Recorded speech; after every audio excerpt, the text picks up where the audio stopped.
Yeah, you called that out and made a separate video because she started attacking your husband, George, who we've had on the show, who was an incredible episode. He's a really fascinating and amazing guy. But she called him out for being white. And then you just called out the hypocrisy of that and the duplicitousness that gets a pass all the time. And Right. you put a pretty serious video out about that and talked Yeah. about how that was not okay to do that. Yeah, we've got this weird thing now where it's for whatever reason in Western civilization, the media has sort of created this environment where people do not believe it's possible to be racist towards white people. And the irony is that we are actually at the height in society of racism towards white people.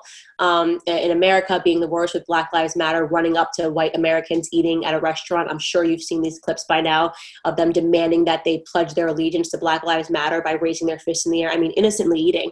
And if they don't, they start screaming at them and calling them racist. And the scenes are really reminiscent of those scenes that we saw flipped in the 1960s. During the time of Jim Crow and segregation, when you see those scenes of white people harassing Black people for being in restaurants where they didn't want them, so it's mind-boggling. And I'm obviously pregnant with a biracial child, and so I'm a lot more cognizant of this racism than I've ever been in my life. And I can't imagine waking up and seeing an article, for example. You guys have BuzzFeed in the UK, we have BuzzFeed here, but BuzzFeed will literally run an article that says white people need to just shut up. Right. And I just say, I couldn't imagine waking up and seeing an article that just says Black people need to just shut up. It's so painfully and obviously racist. And yet somehow white people have been made to believe that that is okay because they're paying for the sins of their ancestors, ancestors who enacted sins against people that are not alive today. I have never been a slave.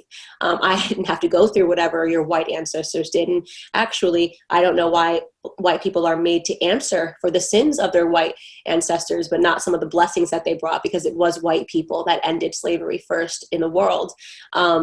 If we're talking about France, followed by the UK, followed by America, were the first nations to abolish slavery. So white people get no credit for that. This abortion practice, which actually started in Africa, which was started by the Muslims, and which continues today upon the continent of Africa. There's still slavery. There is still child slavery. And yet all of that is excusable, perfectly fine. It's just this one segment of history where white men enslaved people, and white people have been slaves. More white people in history have been enslaved than black Africans.